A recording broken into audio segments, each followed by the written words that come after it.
शिवसेनेचे आमदार कैलास पाटील आपल्या सोबत आहे, आपण त्यांच्याशी बोलणार आहोत. ओमराजे निंबाळकर निघून गेलेले आहेत, तुमच्याच मतदारसंघातले खासदार आहेत, पण त्यांचे फॉलोअर्स घटले, राजाभाऊ वाजे यांचे फॉलोअर्स वाढले, काय म्हणा? मी नाही बघितलं खरं तर.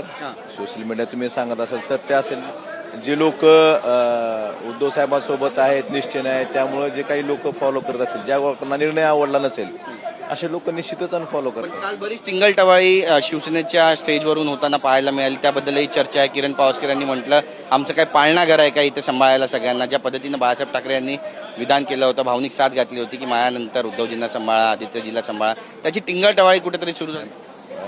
जो पक्ष किंवा जी लोक फक्त बाळासाहेबांच्या नावावर निवडून आलीत किंवा आजपर्यंत त्यांनी राजकीय प्रवास त्यांचा बाळासाहेबांच्या नावावर आहे, त्यांनी बाळासाहेबांविषयी असं बोलणं म्हणजे एक प्रकारे खूप मोठी दुर्दैवी गोष्ट आहे. आणि असं बोलायला नाही पाहिजे. त्यांनी स्वतःच समजून घेतलं पाहिजे की आपण काय बोललं पाहिजे आणि काय नाही.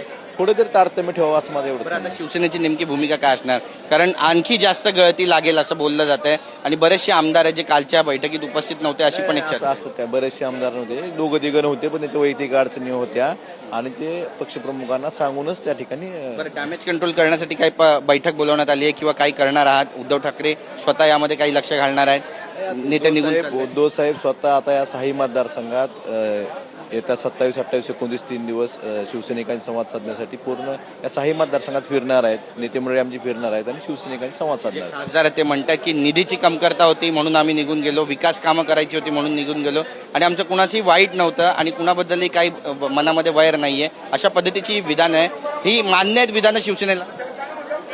यातून स्पष्ट काय होतं, त्यांची जी विधानं आहेत की सत्ताधारी लोक आहेत हे विरोधकांना निधी देत नाहीत, जाणीवपूर्वक त्यांना अडवून ठेवलं जातं, त्यांचा निधी किंवा बाकीच्या ज्या गोष्टी अडवून ठेवल्या जातात ते त्यांनीच मान्य केले.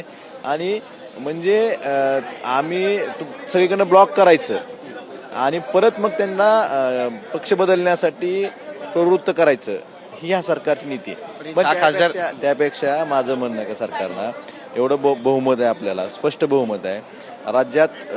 म्हणजे पक्षफोडी सोडून दुसरे प्रश्न नाहीत का? हा काय प्रश्न आहे का? ह्या प्रश्नाकडे पण ज्या जनतेनं, ज्या विश्वासानं, ज्या कार्यकर्त्यांनी आपल्याला निवडून दिले त्यांना न्याय देण्यासाठी काय करता येते का? जे अहोरात्र कष्ट करतात त्यांना न्याय देण्यासाठी काय करता येते? गेल्या अनेक वर्षापासून काही लोक ते कार्यकर्ते आज सत्ताधारी पक्षाचे काम करतात पण त्यांना न्याय मिळत नाही. त्यासाठी काय करता येतं का? सर्वसामान्य माणसासाठी काय करता येतं का? ह्यासाठी थोडं भाजपनं किंवा त्यांच्या मित्रपक्षाने विचार